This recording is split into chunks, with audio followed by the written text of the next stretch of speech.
बिस्मिल्लाहिर्रहमानिर्रहीम। अस्सलाम वालेकुम नाजरीन, आप मेरा यूट्यूब चैनल देख रहे हैं। मैं अली जाज हूँ। नाजरीन, शदीद तरीन दबाव को चीफ जस्टिस ऑफ पाकिस्तान जनाब उमर अताब बंदयाल साहब ने मुस्तरद करते हुए जो पंजाब और केपीके के इलेक्शंस के हवाले से जो सुप्रीम कोर्ट ऑफ पाकिस्तान में महफूज शुदा फैसला था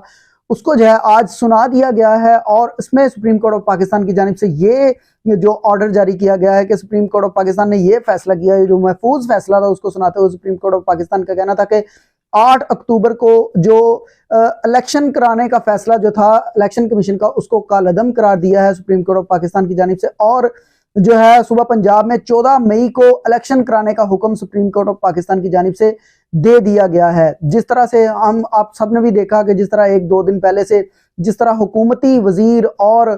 मशीर जो है उन्होंने इस तरह के जो स्टेटमेंट्स जारी की जो कि बहुत खौफ व हरास पैदा करने वाली थी, उसमें पाकिस्तान के जो वजीर खारजा हैं बिलावल भुट्टो साहब, उन्होंने कहा जी मार्शल लॉ लग जाएगा, एमरजेंसी लग जाएगी। और इसी तरह के वजीर दाखिला साहब जो राना सनाउल्लाह साहब, उन्होंने भी इसी तरह की कुछ बातें की। और उसके बाद ये भी कहा जा रहा था कि मियां नवाज शरीफ साहब की जानिब से ये कहा जा रहा था कि अगर फैसला कोई इस तरह का आया तो डॉलर जो है वो 500 रुपए तक चला जाएगा। और इस तरह की जो बहुत सारी बातें हमें सुनने को मिली, लेकिन आखिरकार सुप्रीम कोर्ट ऑफ पाकिस्तान ने जितना भी दबाव था, जितनी भी टेंशन थी जो हुकूमत की तरफ से बनाई जा रही थी सुप्रीम कोर्ट ऑफ पाकिस्तान के ऊपर, तो उसको जो है वो मुस्तरद करते हुए फैसला जो है सुप्रीम कोर्ट ऑफ पाकिस्तान की जानिब से ये जारी कर दिया गया है। आपको बताता चलूं कि ये 3 रुकनी बेंच जो है उसने ये फैसला जारी किया है। उसमें सुप्रीम कोर्ट ऑफ पाकिस्तान के चीफ जस्टिस उमर अताब बंदयाल साहब, जस्टिस एजाजुल एहसन साहब और जस्टिस मुनीब अख्तर साहब इस बेंच का हिस्सा थे। इससे पहले ये हुकूमत की जानिब से बार बार कहा जा रहा है कि इस बेंच के ऊपर हमें इत्मीनान नहीं है। इस बेंच के अंदर जो थे पहले 9 रुकनी ये बेंच जो बना था उस पर दो के ऊपर जो है वो हुकूमत की जानिब से एलिगेशन लगा दिया गया था, तो उन्होंने जो है वो खुद को इस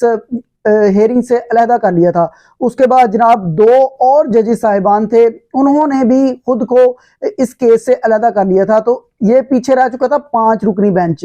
अब 5 रुकनी बेंच में से 3 ने फैसला जारी किया, लेकिन हुकूमत इस बात पे बजिद है कि ये जो फैसला है ये सिर्फ और सिर्फ 5-3 का फैसला है। लेकिन सुप्रीम कोर्ट ऑफ पाकिस्तान की जानिब से ये जो फैसला जारी किया गया इसमें वाज़े तौर पर ये कहा गया है कि ये फैसला जो था ये 3-2 का फैसला था। अगर मान भी ले, हुकूमत की बात मान लें चलो कि ये जो 5-3 का फैसला था, जो 2 जजेस साहिबान जो हैं वो ये कह रहे थे कि जी इलेक्शंस का ये जो सो मोटो के ऊपर उन्होंने बात की कि अज खुद नोटिस जो है ये किस तरह से लिया गया, अगर उनकी बात मान ली जाए तो ये जो पहले जस्टिस मुज़ाहिर अली नकवी साहब और जस्टिस एजाजुल एहसन साहब जो हैं जिस तरह से उनको केस से अलहदा किया गया, तो वो भी आप सबके सामने है। क्योंकि 9 रुकनी बेंच था और 9 रुकनी बेंच का जो जिस तरह से मजमूई तौर पर ये राय शामिल की जा रही है, तो फिर उनकी राय भी जो है जस्टिस एजाज और जस्टिस मुज़ाहिर अली नकवी साहब की, उसको भी शामिल कर लिया जाना चाहिए। और ये फिर भी जो फैसला है ये इस तरह से नहीं आता जिस तरह से ये कह रहे हैं।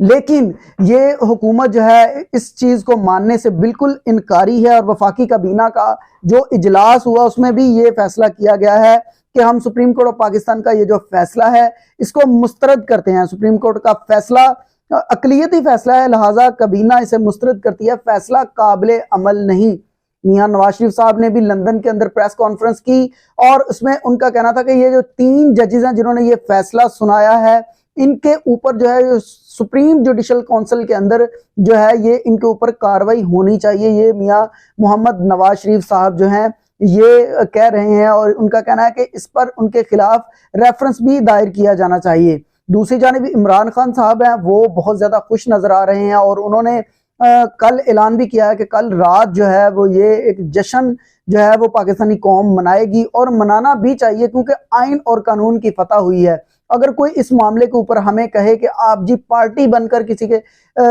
एजेंडा के ऊपर बात करें, या हम एजेंडा के ऊपर बात नहीं कर रहे, लेकिन ये जो ग्राउंड रियलिटीज है इसको आप नजरअंदाज नहीं कर सकते, क्योंकि ये जो आइन और कानून को आप पसे पुश्त डालकर ये जो फैसले कबीना के थ्रू या फिर कोई भी इस तरह की कानून साजी करके आप करने की कोशिश कर रहे हैं, तो ये पाकिस्तान के लिए जो है ये फायदेमंद नहीं है। क्योंकि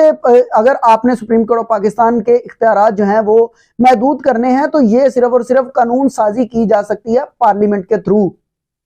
और इसके लिए आपको 2/3 मेजोरिटी जो है ये पार्लियामेंट में होना जरूरी है। आपके पास 2/3 मेजोरिटी नहीं है और आप जो है ये सिर्फ और सिर्फ कानून और इस तरह की छोटी छोटी जो है ये पास करके आप उनके इख्तियार जो है ये सुप्रीम कोर्ट ऑफ पाकिस्तान के उनको महदूद करने की कोशिश कर रहे हैं, लेकिन इसके लिए आपको 2/3 अक्सरियत होना जरूरी है। सो इस काजी फायज ईसा साहब जिस तरह उन्होंने हाफिज कुरान के केस के अंदर ये जिस तरह से अज खुद नोटिस लिया, आपके कानून जो आपने बनाया उसके बाद जो नोटिस लिया वो भी आप सबके सामने, और उन्होंने एक हाजिर सर्विस जो चीफ हैं, चीफ जस्टिस ऑफ पाकिस्तान है, उनके इख्तियारात जो हैं वो अभी से इस्तेमाल करने शुरू कर दिए हैं। जस्टिस काजी फायज ईसा साहब हैं, इन्होंने जस्टिस बंदयाल साहब के बाद जो है वो चीफ जस्टिस ऑफ पाकिस्तान बनना है, तो ये अभी से उनके इख्तियारात जो हैं वो इस्तेमाल करने इन्होंने शुरू कर दिए हैं। लेकिन आज जिस तरह से सुप्रीम कोर्ट ऑफ पाकिस्तान ने 6 रुकनी बेंच बनाया जिसको जस्टिस एजाजुल एहसन साहब ने उस बेंच की सरबराही की, और उसमें उन्होंने